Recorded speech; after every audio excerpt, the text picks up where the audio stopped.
Hi, everybody. It's Jeff Barton for the Mortgage Voice, for the Mortgage Minute, and we're on usually every week, 3, 4 times a week to tell you about what's going on in the mortgage market, what's happening in real estate. We've been absent. I've been sick, actually, not with COVID, but with the common cold.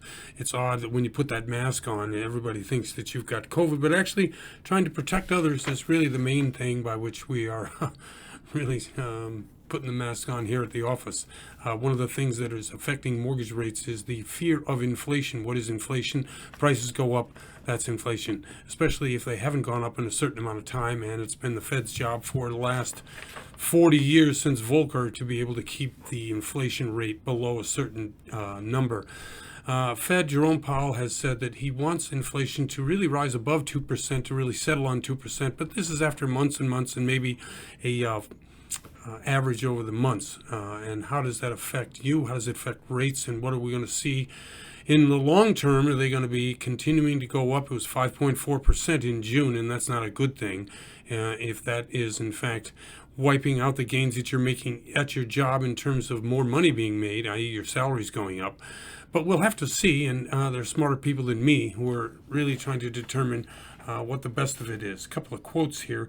Jerome Powell, of inflation will dwindle. The President Biden, inflation is transitory. And of course, at BlackRock, the CEO Fink there said inflation is not transitory. And he, in particular, is raising alarms that inflation may in fact be at 3 or 4% for the long term. That's not a good thing. If you live in California, which I think a lot of people who watch and listen to the show actually do, you've seen gas prices be outrageous. And if energy is any indication of long term, anything that you're gaining in salary increases is going to be wiped out. Let's talk rates here. Mortgage interest rates, 3.09 for the 30-year fixed. That's still excellent, right? 2.55 for the 15, 2.63 for the FHA, 3.13 for jumbo. Those jumbo rates have really remained very steady for at least 6 months, and 2.73 for the 5/1 ARM. The Treasury yields, which have been trading really narrowly from 1.34 to 1.40 the last 5 trading sessions, meaning that the price you pay if you want to buy bonds has remained steady. And as we all know, if the price of bonds, i.e. the yield goes up and the price goes up, guess what? Mortgage interest rates are going to go up because somebody's got to pay for that. So those things are the thing to watch for mortgage interest rates. Anything else in the news? Oh, yeah, the taper.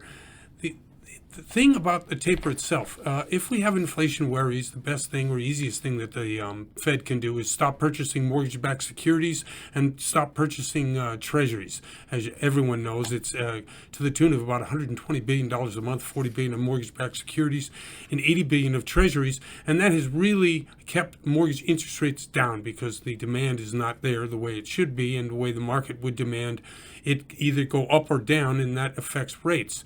Well, if you have a steady buyer out there who is guaranteeing purchase at a certain price, that has really made the mortgage interest rates remain as low as they are.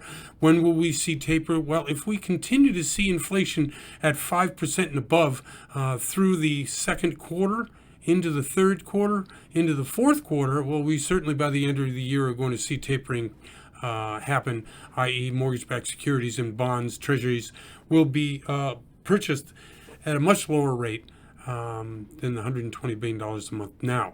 Anyway, I'm Jeff Barton. I'm your voice in the mortgage industry. I really appreciate you listening to the Mortgage Minute, even though it's not quite a minute. Anyway, we'll see you tomorrow. Bye.